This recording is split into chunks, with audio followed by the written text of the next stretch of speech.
आज हम क्लास 12 के सॉलिड स्टेट के बारे में पढ़ रहे थे। उसमें आगे हम पढ़ते हैं क्रिस्टल तंत्र के प्रकार।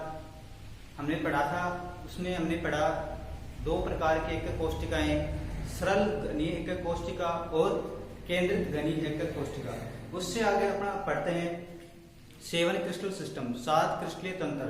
अब इन 7 क्रिस्टल सिस्टम जो है इनमें ब्रेव जालक भी होते हैं, 14 प्रकार के ब्रेव जालक होते हैं। हम उनके बारे में अध्ययन करेंगे। जो 7 क्रिस्टल सिस्टम है वो क्या होते हैं, तो स्टार्ट करते हैं। 7 क्रिस्टल सिस्टम, 7 क्रिस्टल सिस्टम होते हैं। वेरी इंपॉर्टेंट चैप्टर है, इसमें से हमेशा एक क्वेश्चन पूछा जाता है 7 क्रिस्टल सिस्टम में से। तो 7 कौन कौन से हैं अपन एक ट्रिक के माध्यम से देखेंगे। C, T, O, R, H, M और T।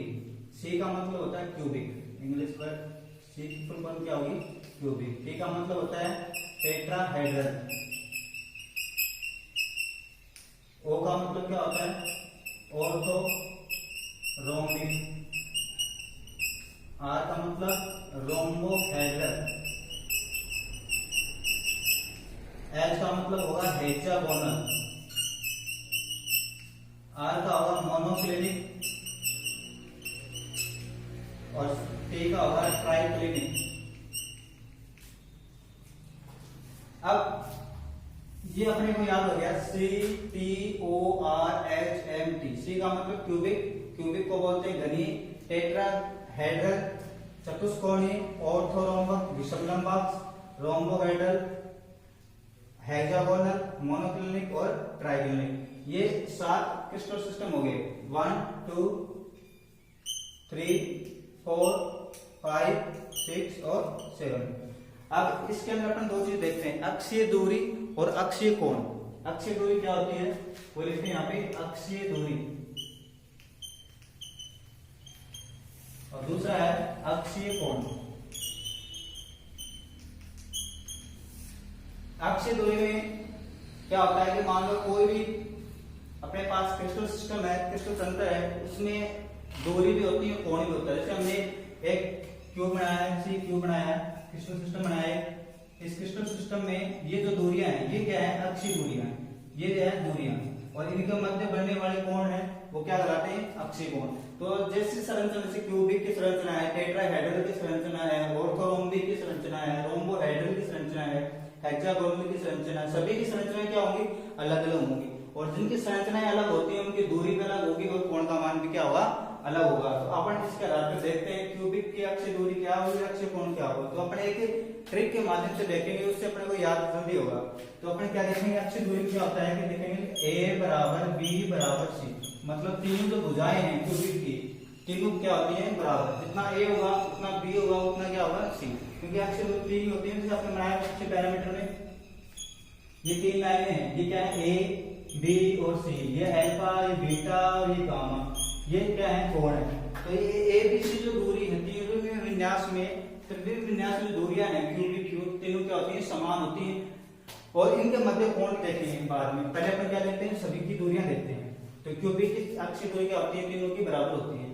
अब टेट्राहेड्रल देखते हैं कि A बराबर B बराबर, लेकिन C और B बराबर नहीं होगी। दो भुजाएं बराबर होती हैं, चाहे कोई भी दो भुजाएं हो, एक भुजा उसके बराबर नहीं होगी। तीसरा देखेंगे A बराबर B बराबर C, तीनों भुजाएं क्या होती हैं, अलग अलग होती है। किसमें, ऑर्थोरोम्बिक में। फिर जैसे ये अपने पहले तो क्या क्या बराबर किया तीनों, फिर एक काट दिया, फिर तीनों काट दिया। अब वापस रिपीट करेंगे क्या, A बराबर B बराबर C। याद करने के लिए इस तरीका बनाया हुआ है कि अपन पहले क्या करते हैं, तीनों बराबर करते हैं, फिर एक काट दिया, फिर तीनों काट दिया। अब वापस रिपीट करेंगे। रोम्बोहेड्रल में क्या करते हैं, तीनों की भुजाएं क्या होती है, दूरियां समान होती है। हेक्सागोनल में क्या हो जाएगी, 2 के बराबर हो जाएंगी और 1 की नहीं होगी। तीसरे में क्या होगा, मोनोक्लिनिक में 2 तीनों नहीं होंगे बराबर। और लास्ट ट्राइक्लिनिक होते हैं, इसके भी क्या नहीं होती, बराबर नहीं होती।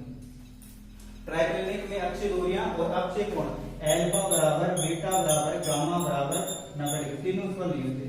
तीनों क्या आती है, इसमें अलग अलग होते हैं। ट्राइक्लिनिक में सीधा सा आपको याद रखना है कि तीनों दूरियां और कोण तीनों बराबर नहीं होती, दूरियां बराबर नहीं होती और कोण भी बराबर नहीं होते। अब क्यूबिक में अपने अक्षीय दूरी देख ली, अब अक्षीय कोण देखते हैं। तो अक्षय कोण क्या लिखेंगे, अल्फा बराबर बीटा बराबर गामा बराबर 90 डिग्री। तीनों का जो कोण है अल्फा बीटा गामा का मान कितना है 90 डिग्री होगा। इसी प्रकार से टेट्राहेड्रल का भी 90 डिग्री होगा, ऑर्थोरोम्बस का भी 90 डिग्री होगा, तीनों का समान होगा। अल्फा बराबर बीटा बराबर गामा बराबर कितना डिग्री 90 डिग्री। इसका भी अल्फा बराबर बीटा बराबर गामा बराबर 90 डिग्री। तीनों का अक्षीय कोण क्या हो गया समान। क्यूबिक का, टेट्राहेड्रल का और ऑर्थोरोम्बिक का अक्षीय दूरी क्या है 1 के बराबर है। क्यूबिक की, टेट्राहेड्रल की 2 बराबर है, ऑर्थोरोम्बिक की तीनों भुजाएं क्या है अलग अलग है। अब अक्षीय कोण देखिए तो अक्षीय कोण में अल्फा बराबर बीटा बराबर गामा बराबर 90 डिग्री। तीनों की जो कोण है वो बराबर होंगे, क्यूबिक में, टेट्राहेड्रल में, ऑर्थोरोम्बिक। आपको याद रखना तीनों की जो कोण है अक्षीय कोण के मान क्या है सभी के 90 डिग्री है। अब अपने पास रास बड़ा हो गया, ट्राइगोनल 90 डिग्री नहीं है। अब रोम्बोहेड्रल में अपन देखें अल्फा बराबर बीटा बराबर गामा बराबर 90 डिग्री, यहाँ पे 90 डिग्री नहीं है, तीनों का मान 90 डिग्री के बराबर नहीं है। अब अपने पास दो बचे, हम दो को याद रखने पड़ेंगे। क्या लिखेंगे अल्फा बराबर बीटा बराबर 90 डिग्री और गामा बराबर 90 डिग्री नहीं है। फिर अल्फा बराबर गामा बराबर 90 डिग्री और बीटा बराबर कितना 120 डिग्री। तो इस तरीके से अपने ये 7 क्रिस्टल सिस्टम कंप्लीट होते हैं। समझ में आ गया हो गया। साथ में आपको याद कैसे करना है CTORHMT। C का मतलब क्यूबिक, T का मतलब टेट्राहेड्रल, O का मतलब ऑर्थोरोम्बिक, R का रोम्बोहेड्रल, H का हेक्सागोनल, M का मोनोक्लिनिक और T का ट्राइक्लिनिक। इनकी दूरियां देखेंगे तो दूरियां जो है वो तीनों की, अब अपने पास 7 क्रिस्टल सिस्टम है, सातों की अपने दूरियां देखेंगे, किसी की बराबर है, किसी की 2 भुजाएं बराबर है, किसी की तीनों भुजाएं अलग अलग है। इसके आधार पर क्योंकि संरचना अलग अलग है, दूरियां भी अलग अलग होंगी। तो क्यूबिक की तीनों दूरियां बराबर ABC, टेट्राहेड्रल की 2 बराबर, एक अलग है। और ऑर्थोरोम्बिक में क्या होगा तीनों अलग अलग होंगी। रोम्बोहेड्रल में क्या होंगी तीनों भुजाएं बराबर होंगी, तीनों दूरियां समान होंगी। हेक्सागोनल में 2 बराबर होंगी। मोनोक्लिनिक और ट्राइक्लिनिक में तीनों ही अलग अलग होती हैं। अक्षीय कोण में आपको देखना तीनों के मान है alpha beta gamma. Cubic, tetrahedral, orthorhombic तीनों के मान 90 डिग्री के हैं। रोम्बोहेड्रल के 90 डिग्री के नहीं है। उसके बाद में हेक्सागोनल है, हेक्सागोनल में अल्फा बीटा का मान 90 डिग्री लेकिन गामा का मान 90 डिग्री नहीं है। उसके बाद मोनोक्लिनिक देखते हैं, अल्फा और गामा 90 डिग्री और बीटा का मान कितना है 120 डिग्री। और ट्राइक्लिनिक में अक्षीय दूरी और अक्षीय कोण तीनों दोनों चीजें बराबर नहीं है। तो इस आधार पर अपने 7 क्रिस्टल सिस्टम याद होते हैं। इसमें अपने को पूछते हैं कि ऐसा कौन सा क्रिस्टल सिस्टम है जिसकी अक्षीय दूरियां या वो कौन सी सममित है, कौन सी असममित है। तो सममित का मतलब क्या होता है कि तीनों भुजाएं अगर समान है वो तो सममित होगा। अब आपको पूछे क्रिस्टल सिस्टम में या क्रिस्टलीय तंत्र में ऐसा कौन सा तंत्र है जिसकी सममिति बराबर होती है, कौन सी सममिति बराबर होगी। तो किसकी सममिति बराबर होगी क्यूबिक की। क्यूबिक में अल्फा बीटा ABC मतलब ABC का मान भी और अल्फा बीटा गामा का मान, तीनों का मान, दोनों का मान क्या है बराबर है। तो ये क्यूबिक क्या है सिमेट्रिकल है। प्रश्न पूछ लिया जाए ऐसा कौन सा क्रिस्टल तंत्र है जो सममित रूप प्रदर्शित करता है, तो कौन सा होगा क्यूबिक। और असममित कौन सा करता है ट्राइक्लिनिक। तो इस आधार पर अपने क्या देखते हैं ये अपने 7 क्रिस्टल सिस्टम कंप्लीट हो गए। उसके बाद अपना देखते हैं आगे ब्रेव जालक। तो इसी के आगे देख लेते हैं ब्रेव जालक। ब्रेव जालक में इसी में देख लेते हैं अपन ब्रेव जालक। तो ब्रेव जालक जो होते हैं वो 14 प्रकार के होते हैं। क्यूबिक में कितने होंगे चालू का मतलब हमने पढ़ा था एक कोष्टिका 4 थी, कौन कौन सी। सबसे पहले मूल या आधे का कोष्टिका, दूसरी क्या थी अंतः केंद्रित कोष्टिका, तीसरी थी अंतः केंद्रित और चौथी क्या थी काय केंद्रित। तो चारों जो है वो उनका इसमें प्रदर्शित करता है ब्रेव जालक। जो क्यूबिक होता है उसमें चारों प्रकार के संरचनाएं दिखाई देती हैं, चारों प्रकार की संरचनाएं बनती हैं, चारों प्रकार की कोशिकाएं बनती हैं। तो ये कितने जालक दर्शाएगा 4। ये कितना दर्शाएगा 3, ये दर्शाएगा 2, ये दर्शाएगा 1, ये भी 1, मोनोक्लिनिक 2 और ये 1। तो कितने हुए 4 3 7 2 9, 9 1 10, 10 1 11, 11 2 13 1 14। तो टोटल कितने जालक हो गए 14 प्रकार के ब्रेव जालक हो गए। तो इस आधार पर अपना ये क्रिस्टल सिस्टम वाला क्रिस्टल तंत्र प्रकार कंप्लीट हुआ। अब आगे देखते हैं निबिड़ संकुलन।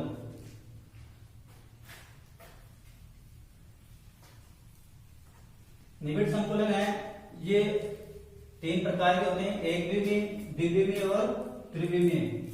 इस आधार पर अपन देखते हैं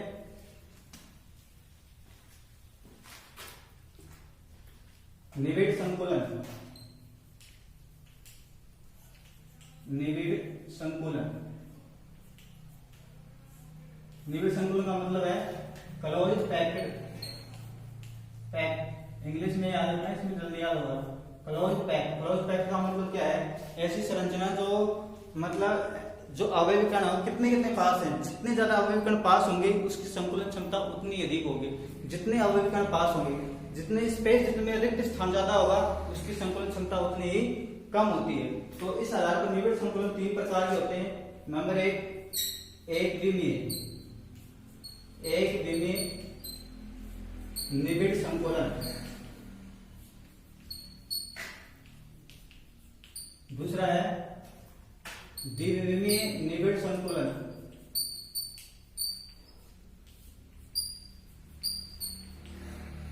द्विविमीय निबिड़ संकुलन। नंबर 3 त्रिविमीय निबिड़ संकुलन।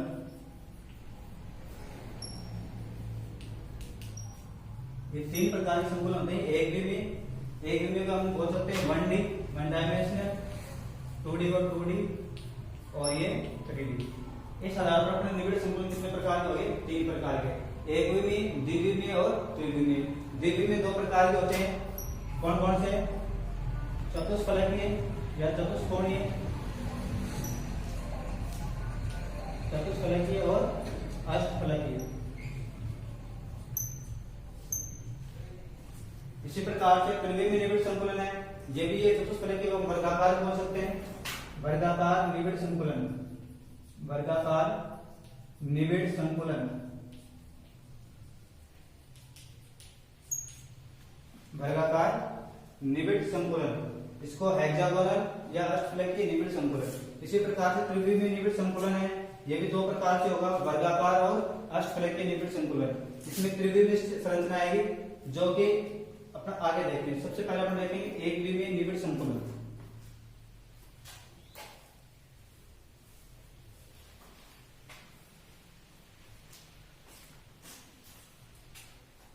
क्या होता है एक द्विमीय निबिड़ संकुलन? एक द्विमीय निबिड़ संकुलन वह कहलाता है जिसमें एक अवयवी कण सिर्फ एक ही अवयव कण के स्पर्श करता हो, एक अवयव कण सिर्फ 2 अवयव कणों के स्पर्श करता हो, वो संरचना है, वो संकुलन क्या कहलाते हैं? एक द्विमीय निबिड़ संकुलन। जैसे मान लो अपने पास अवयव कण ऐसे लगे हुए हैं 1D स्ट्रक्चर में, एक द्विमीय संरचना में लगे हुए हैं, इसमें एक अवयवी कण, मान लो कोई भी एक अवयवी कण इसके आगे चलते रहेंगे, इसके आगे चलते रहेंगे, एंडिंग पॉइंट नहीं, इसके आगे चलता रहेगा। तो अपन बीच वाला कोई भी कण देखते हैं, मान लो ये देखो कोई भी देखते हैं, मान लो ए देख लिया, तो ए वाला जो अवयवी कण, ये वाला अवयवी कण है, ये कितने अवयवी कणों को स्पर्श कर रहा है? 2 को स्पर्श कर रहा है। तो इसकी संयोजन संख्या कितनी होगी? उप सहज संयोजन संख्या कितनी हो गई? 2। उप सहज संयोजन संख्या कितनी हो गई? 2। जितने अवयवी कण दूसरे अवयवी कणों को स्पर्श करते हैं वो उसकी क्या कहलाती है? उप सहज संयोजन संख्या कहलाती है। अपन लिखेंगे एक द्विमीय निबिड़ संकुलन में, एक द्विमीय निबिड़ संकुलन में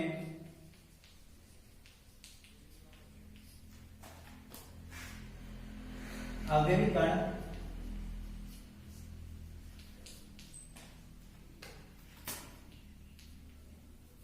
दो अवयवी कणों को स्पर्श करते हैं। एक अवयवी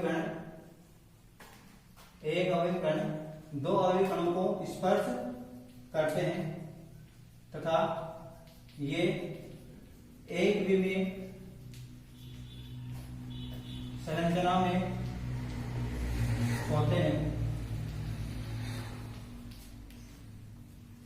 दूसरा अपन लिखें इसमें उपसर्जन संख्या के बारे में पूछे, आप लोग क्या कहते हैं? जितने अवयवी कण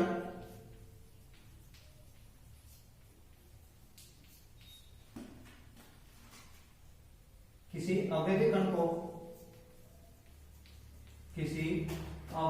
को स्पर्श करते हैं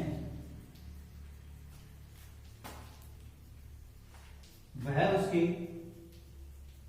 उप सहज संयोजन संख्या कहलाती है। उप सहज संयोजन संख्या कहलाती है।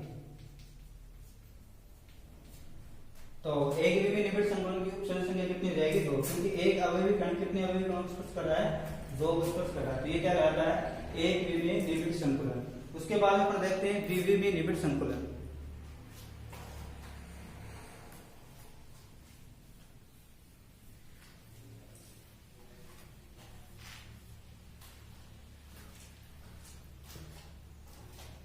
बी पॉइंट पर देखते हैं द्विविमीय निबिड़ संकुलन 2D। इसमें क्या होता है कि कोई भी अवयवी कण जो है वो कितने अवयवी कणों को स्पर्श करेगा, वो क्या कहलाएगा, उपसंयोजन क्या कहलाएगा। तो द्विविमीय निबिड़ संकुलन क्या होता है कि एक विमीय में तो एक ही लाइन में चल रहे थे अवयवी कण, द्विविमीय में क्या होंगे, एक ऊपर होंगे एक नीचे होंगे। मतलब 2D संरचना में अवयवी कणों को स्थापित किया जाता है या व्यवस्थित किया जाता है। जैसे कि मान लो ये अवयवी कण है, ये एक विमीय है, एक लाइन में लगे हुए हैं, एक लाइन में लगे हुए हैं, इसके जस्ट नीचे लगा दिया दूसरा, इसके जस्ट नीचे लगा दिया। ऐसी संरचना जो बना रहे हैं ये कौन सी कहलाती है, 2D स्ट्रक्चर कहलाती है द्विविमीय। इसके अंदर मान लो आपको अपना एक अवयवी कण देखे, मान लो ये अवयवी कण देखा, ये डायरेक्ट कर दिया, मान लो मैंने इस अवयवी कण कितने अवयवी कणों को स्पर्श कर रहा है, 1 2 3 और 4। तो ये 4 अवयवी कणों को स्पर्श कर रहा है। किस प्रकार की संरचना बना रहा है, वर्गाकार। तो इस प्रकार के निबिड़ संकुलन को अपन क्या कहेंगे, वर्गाकार निबिड़ संकुलन। तो द्विविमीय निबिड़ संकुलन कितने प्रकार के होते हैं, 2 प्रकार के होते हैं। कौन कौन से, वर्गाकार निबिड़ संकुलन, वर्गाकार निबिड़ संकुलन, वर्गाकार निबिड़ संकुलन। वर्गाकार निबिड़ संकुलन किसे कहेंगे कि कोई भी अवयवी कण है वो द्विविमीय संरचना में व्यवस्थित होते हैं और इस प्रकार से व्यवस्थित होते हैं कि कोई एक अवयवी कण 4 अवयवी कणों को इस प्रकार से व्यवस्थित, इस प्रकार से स्पष्ट करता है कि वह एक वर्गाकार संरचना बनाता है।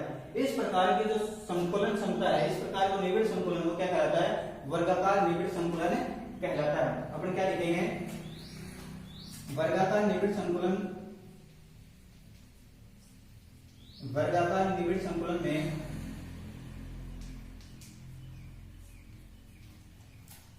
एक अवयवी कण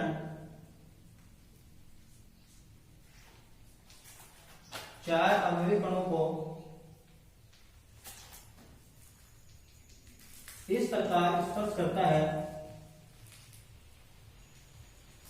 इस प्रकार स्पर्श करता है कि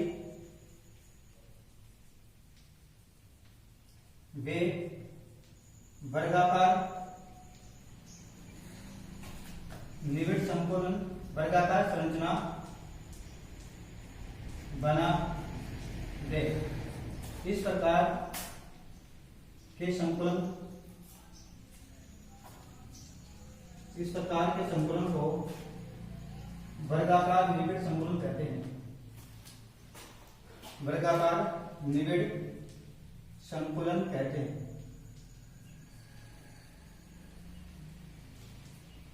इसमें आपको पूछे उपसहसंयोजन संख्या, तो उपसहसंयोजन संख्या कितनी हो जाएगी, उपसहसंयोजन संख्या, उपसहसंयोजन संख्या कितनी होगी, 4। क्योंकि एक अवयवी कण कितने अवयवी कणों को स्पर्श कर रहा है, 4 अवयवी कणों को स्पर्श कर रहा है, वो क्या कहलाता है, उपसहसंयोजन संख्या। द्विविमीय में क्या कहलाएगा, द्विविमीय का मतलब होता है कि अवयवी कणों का, इसमें लिख देंगे अपन, अवयवी कणों का द्विविमीय विन्यास में व्यवस्थित होना,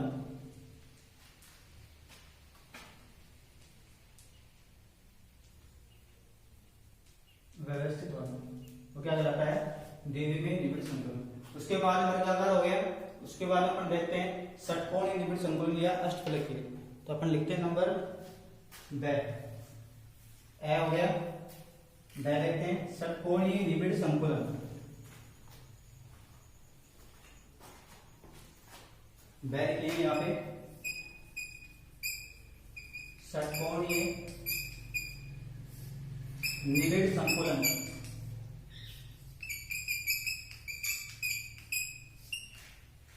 षटकोणीय निबिड़ संकुलन किसे कहेंगे, इसमें अवयवी कण जो है वो इस प्रकार से व्यवस्थित होते हैं कि जिसकी संकुलन क्षमता का मान बढ़ सके। उसमें अपने क्या देखा था, रिक्तिकाएं ज्यादा थी, एक दूसरे के ऊपर लेयर बने हुए थे, तो लेयर बने होने के कारण से बीच में क्या थी, रिक्तिकाएं ज्यादा थी, संकुलन क्षमता का मान क्या था, कम हो गया था। अब षटकोणीय निबिड़ संकुलन में क्या करते हैं कि अवयवी कण इस प्रकार से व्यवस्थित करते हैं कि इसके अंदर जो भी ये रिक्त स्थान है उस रिक्त स्थान में अपन क्या करते हैं, अवयव कण लगाते हैं। ये कौन संरचना है, द्विविमीय संरचना ही है, लेकिन इसमें संकुलन क्षमता क्या होती है, बढ़ जाती है। कारण क्या रहेगा, क्योंकि इसमें रिक्तिकाएं क्या है, कम बचती है, क्योंकि रिक्तिकाओं में हमने क्या लगा दिया, रिक्तिकाओं में क्या है, अवयव कण है।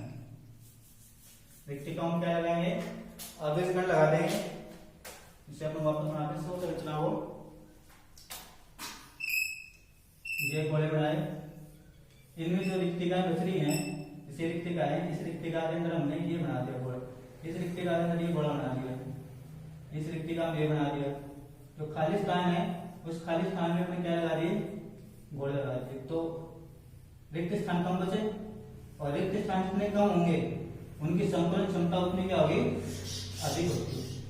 अब इसमें कोई एक अवयव कण कितने अवयव कणों को स्पर्श कर रहा है वो देखेंगे। जैसे मान लो ये अवयव कण है, ये डाल कर दिया, ये अवयव कण है, तो ये इसको स्पर्श कर रहा है, एक इसको कर रहा है, इसको भी कर रहा है, इसको भी कर रहा है, इसको भी कर रहा है, और इसको भी कर रहा है।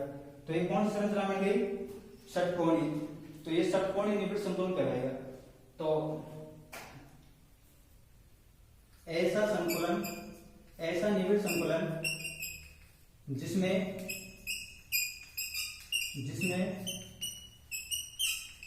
एक अवयवी कण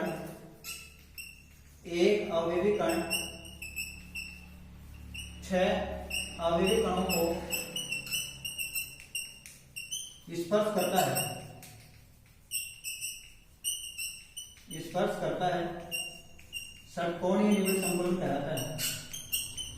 षटकोणीय निबिड़ संकुलन कहलाता है। इसकी संकुलन क्षमता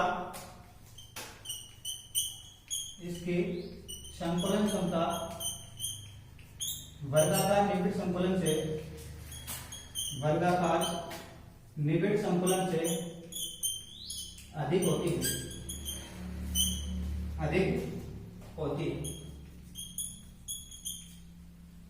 ये पॉइंट अगर दूसरा पॉइंट देखें, उपसंयोजन संख्या, ये पॉइंट है उपसंयोजन संख्या, उपसंयोजन संख्या कितनी होगी, उपसंयोजन संख्या 6, क्योंकि एक अवयव कण कितने अवयव कणों को स्पर्श कर रहा है, 6 को स्पर्श कर रहा है। तो इस प्रकार के जो निबिड़ संकुलन हम कौन से कहलाते हैं, द्विविमीय निबिड़ संकुलन। 2 प्रकार के हो गए, वर्गाकार निबिड़ संकुलन और षटकोणीय निबिड़ संकुलन। अब कल अपन पढ़ेंगे त्रिविमीय निबिड़ संकुलन के बारे में। धन्यवाद।